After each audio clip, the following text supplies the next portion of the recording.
Hi there, we're going to figure out how to check that little circuit board, the encoder thing. The screws that you're going to need to take out are all these little black quarter-inch hex head, or they're also regular flathead screws. The two you're going to use to take the back plate off with are located right there and right there. So I've already unscrewed them. You remove the two screws and then the back plate comes off. Then there's three more. There's a total of 5 identical screws that are at the upper left, the upper right, and the lower right. So you'll get those 3 screws out of the way.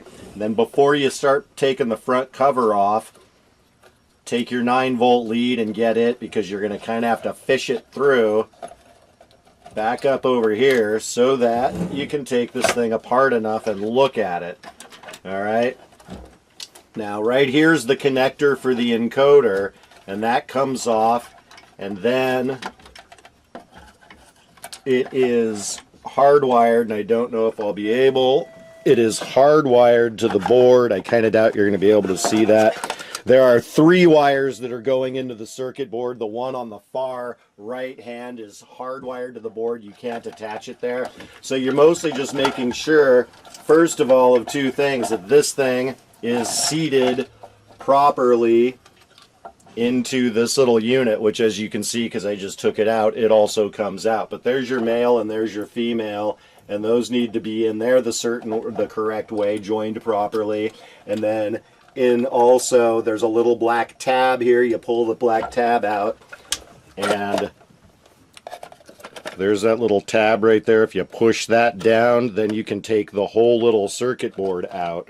It's basically, once you've confirmed that it is in and that you don't see that the whole cable came off in your hand and that thing sets there, then when you put it back together, and I'll tell you, you probably will get hung up a little bit here on your fitting where your cable comes out.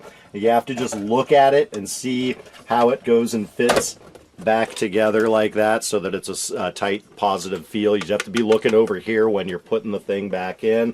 So you'll get it apart, you'll figure out whether anything looks toasted or not, and then assuming it doesn't, you'll make sure your connection is secure. You'll put your 3 back in, and then whether you put the last 2 back in or put it back in, or if you want to watch the piston go up and down, which is probably a good idea, put these 3 back in, and then close your bypass assemblies. You don't need water going through it. You just need to test it, and then turn it around and plug it in and press and hold the set change button until it gets to number 1. The gallons count down, or the gallons get to 0. It's a Pro-Aux, so it's a Pro-Aux error. So when it gets to the days remaining 1, lift your finger off the button, press and hold it again, and then it'll go to that first step, that non-air release step. As soon as it gets there and the 2 zeros are circling around, then punch it again and let it go, and then see what the valve does. What it's supposed to do is stop at each cycle. Even if you're advancing through the cycles, punching it, it should be stopping at each next cycle.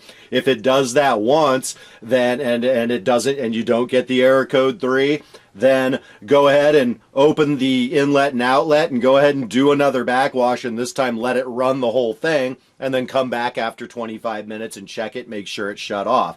And then the last thing that Alan and I were both talking about is, for the if that seems like it fixes it, then set it to backwash for the next couple of days. Set it at 2 p.m. and not 2 a.m. when somebody is going to be around, so that if it does get the error code, you won't run the well for several hours. You'll be able to figure it out. So that should either get you going or not. Thanks.